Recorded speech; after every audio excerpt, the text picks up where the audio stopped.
Good morning, all of you. Welcome to our Max Ma'am channel. இன்னைக்கு நம்ம 4th chapter ஆரம்பிக்க போகிறோம். நம்ம 12th fourth chapter inverse trigonometry. It is very very very very very easy chapter. ரொம்ப ஈஸியான chapter. அந்த angle கண்டுபிடிக்க தெரிஞ்சதுன்னா போதும், நீ எல்லாமே இது பண்ணிக்கலாம். பேசிக் கான்செப்ட் கரெக்டாக பார்த்தாவே போதும், ஒன்றுமே இல்லை. First inverse trigonometry function. அதில் ஃபஸ்ட்டு பயிற்சி வந்து சைன் இன்வர்ஸை பற்றி தான் பார்ப்போம். அடுத்தது வந்து காஸ் இன்வர்ஸ், அப்புறம் டேன் இன்வர்ஸ், அப்புறம் கோசிக்கன், அப்படி வரும். இப்போ ஃபஸ்ட்டு நம்ம வந்து ஃபஸ்ட்டு பயிற்சி, ஃபஸ்ட்டு எக்ஸசைஸ் சைன் இன்வர்ஸ். பேசிக்காக சைன் இன்வர்ஸ் பாருங்கள். சைன் இன்வர்ஸோடைய டொமைன் வந்து -1 to 1, ரேஞ்ச் வந்து -π/2 to +π/2. நீங்கள் நல்லா ஞாபகம் வச்சிங்க. இது எப்படி வருது அப்படின்னு நான் சொல்கிறேன் பாருங்கள். சைன் 0 0. அப்போ தேர்ஃபோர் சைன் இந்தாண்ட வந்தால் சைன் இன்வர்ஸ் ஆயிரும். அப்போ 0 = சைன் இன்வர்ஸ் ஆஃப் 0. அதே மாதிரி சைன் π/6. π/6னா 30 டிகிரி. சைன் 30 டிகிரி நமக்கு 1/2. அப்போ இந்த π/6 இங்கே வச்சுக்கிட்டு சைன் இந்தாண்ட வந்தால் சைன் இன்வர்ஸ் ஆயிரும். அப்போ π/6 = சைன் இன்வர்ஸ் ஆஃப் 1/2. ஒன்றுமே இல்லை, சைனு தான். அதை வந்து நம்ம ரைட் சைடு பண்ணும்போது sine inverse, both side sine inverse எடுக்கிறோம் அப்படின்னா சைனும் சைன் இன்வர்ஸ் கேன்சல் ஆகி இப்படி கிடைக்கும். அவ்வளோதான். அது வந்து சிம்பிளாக சைன் இந்தாண்ட வந்தால் சைன் இன்வர்ஸ்னு சொல்லலாம். அல்லது போத் சைடு இந்த பக்கமும் சைன் இன்வர்ஸ் எடுத்து இந்த பக்கமும் சைன் இன்வர்ஸ் எடுத்திங்கன்னா சைனும் சைன் இன்வர்ஸும் கேன்சல் ஆயிரும். அப்போ π/6 = சைன் இன்வர்ஸ் ஆஃப் 1/2. அதே மாதிரி சைன் 45 பார்த்தீங்கன்னா 1/√2. நமக்கு இந்த வேல்யூலாம் நம்ம 11th படித்தது தான்.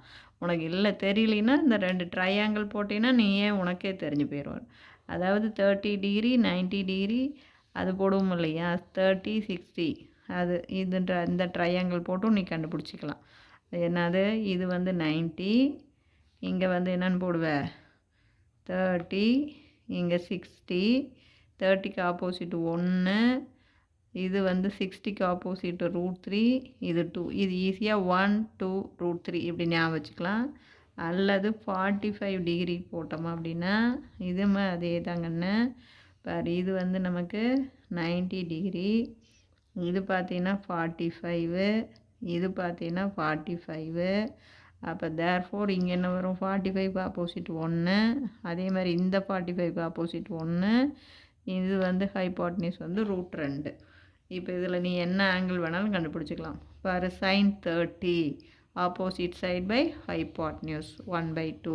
இப்போ சைன் இந்தாண்ட வரும்போது π/6 = சைன் இன்வர்ஸ் ஆஃப் 1/2. அதே sine 45 opposite side by hypotenuse 1/√2. அப்போ நமக்கு இந்த சைனு இந்தாண்ட வந்தால் சைன் இன்வர்ஸ் ஆகும். அல்லது போத் சைடு இங்கேயும் சைன் இன்வர்ஸ் சேர்த்து இங்கேயும் சைன் இன்வர்ஸ் சேர்த்துனீங்கன்னா சைன் கேன்சல் ஆகி π/4 = சைன் இன்வர்ஸ் ஆஃப் 1/√2ன்னு கிடைக்கும். அதே sine 60 degree, per 60 degree opposite side by hypotenuse, அப்போ √3 / 2. அப்போ சைன் π/3 வந்துன்னா இப்போ பார்த்தீங்க போத் சைடு இங்கேயும் சைன் இன்வர்ஸ் சேர்த்து இங்கேயும் சைன் இன்வர்ஸ் சேர்த்து சைன் இன்வர்ஸும் சைனும் கேன்சல் ஆகி π/3 கிடைக்கும். இங்கே சைன் இன்வர்ஸ் ஆஃப் √3/2. அல்லது சைனை இந்த சைடு கொண்டாந்தா sine inverse π/3 = sine inverse of √3/2 இப்படியும் போடலாம். அதே சைன் π/2 வந்து 1, சைன் 90 டிகிரி. அப்போ π/2 = சைன் இன்வர்ஸ் ஆஃப் 1. இதெல்லாம் தான் பாரு.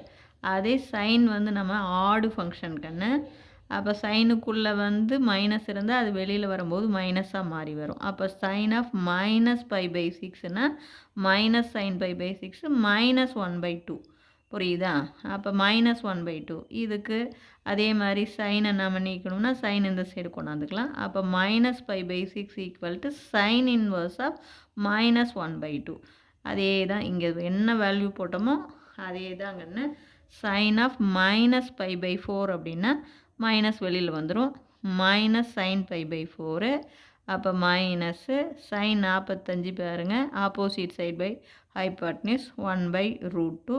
அப்போ தேர்ஃபோர் சைன் இந்த சைன் வந்து இங்கே வரும்போது minus pi by 4 equal to sin of minus 1 by root 2.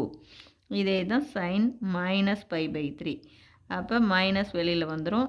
Minus sin pi by 3 minus sin 60 degree பார்த்தீங்கன்னா 60 டிகிரி ரூட் 3 by 2. அப்போ தேர்ஃபோர் இங்கே வந்து நமக்கு இது மட்டும் ஆங்கிள் வேணும் அப்படின்னா இந்த சைன் இந்த சைடு கொண்டாந்துட்டிங்கன்னா அப்போ சைன் இன்வர்ஸ் அப்போ minus pi by 3 equal to என்ன கிடைக்கும் sine inverse of root 3 by 2. இதுவும் தான் மெயின். நல்லா பார்த்துக்கோ. இங்கே சைனை நீக்கணும்னா நம்ம போத் சைடு சைன் இன்வர்ஸ் சேர்த்தணும். இங்கேயும் சைன் இன்வர்ஸ் சேர்த்து இங்கேயும் சைன் இன்வர்ஸை சேர்த்து சைன் இன்வர்ஸும் சைனும் கேன்சல் ஆயிரும். இப்படி வந்துடும். அதே சைனுக்குள்ளே மைனஸ் 5 by 2 அப்படின்னா minus sine pi by 2 minus 1. அப்போ minus pi by 2 equal to sine inverse of minus 1. இப்போ இதெல்லாம் நோட் பண்ணி பாருங்கள். இந்த சைன் இன்வர்ஸ்குள்ளே பாருங்கள். அந்த சைன் இன்வர்ஸுடைய டொமைன் பார்த்தீங்கன்னா இது உனக்கு பேசிக் புரியறதுக்கு நல்லா பார்த்துக்கோ. அதனுடைய டொமைன் எதுலேருந்து போகுது பாரு, மைனஸ் 1லேருந்து ப்ளஸ் 1 வரையும் போகுது பாருங்கள். அப்போ டொமைன் இதெல்லாம் வேல்யூம் பாருங்கள் எதுக்கு இடையில தான் இருக்கும், மைனஸ் 1க்கும் ப்ளஸ் 1க்கும் இடையில தான் இருக்கும் டொமைன். சைன் இன்வர்ஸ்குள்ளே நம்ம கொடுக்குற வேல்யூ எதுக்கு இடையில தான் இருக்கும், மைனஸ் 1க்கும் ப்ளஸ் 1க்கும் இடையில தான் இருக்கும். இதுதான் டொமைன்.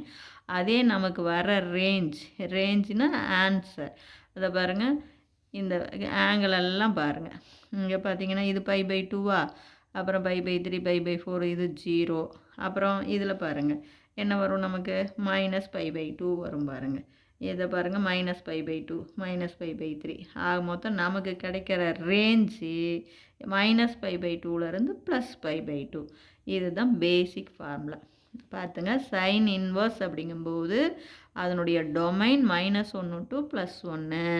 நமக்கு வர range answer minus pi by 2 to plus pi by 2. இதுதான் பேசிக் சாமி. அந்த பேசிக் எப்படி வருது அப்படிங்கிறதுக்கான கான்செப்ட் தான் இங்கே போட்டிருக்கேன். இது புரியுதா? நல்லா ஒன்றுமே இல்லை பாருங்கள். சைன் இன்வர்ஸோடைய ஃபார்முலா பார்த்துக்குங்க. சைன் இன்வர்ஸோடைய டொமைனு சைன் இன்வர்ஸ்க்குடைய டொமைன் மைனஸ் 1 டு 1 தான். பாருதா இங்கே பாருங்கள். சைன் இன்வர்ஸ்க்குள்ளே நம்ம கொடுக்குற வேல்யூ பாருங்கள் மைனஸ் 1லேருந்து ப்ளஸ் 1 வரையும் தான் அதுக்குள்ளே இருக்கிற வேல்யூ தான். அதாவது நல்லா கவனம் வச்சுங்க. சைன் இன்வர்ஸ்க்குள்ளே நாம் கொடுக்குற ஆன்சர் நீ சைனுக்கு என்ன ஆங்கிள் போட்டினாலும் எவ்வளோ பெரிய ஆங்கிள் போட்டினாலும் அது சிம்பிளிஃபை பண்ணி நமக்கு வர ஆன்சர் இதுக்கும் இடையில தான் இருக்கும். சைன் இங்கே பார்த்துங்க. இதெல்லாம் பாரு புரியுதா நான் சொல்கிறது? சைனு எவ்வளோ பெரிய ஆங்கிள் நம்ம போட்டாலும் அது அந்த 4 குவாட்ரண்ட்டுக்குள்ளே தான் அடங்கும். அப்போ 4 குவாட்ரண்ட்டுக்குள்ளே போகும்போது நம்ம சிம்பிளிஃபை பண்ணி இந்த ஆன்சர் தான் கொண்டாடுவோம். எதுக்கு இடையில மைனஸ் 1க்கும் ப்ளஸ் 1க்கும் இடையில தான் கொண்டாடுவோம். புரியுதா? அதுதான் இங்கே. அதே மாதிரி தான் நமக்கு ஆட் ஃபங்க்ஷன்னா மைனஸ் பை பை 2, ஈவன்னா ப்ளஸ் பை பை 2. தேங்க்யூ.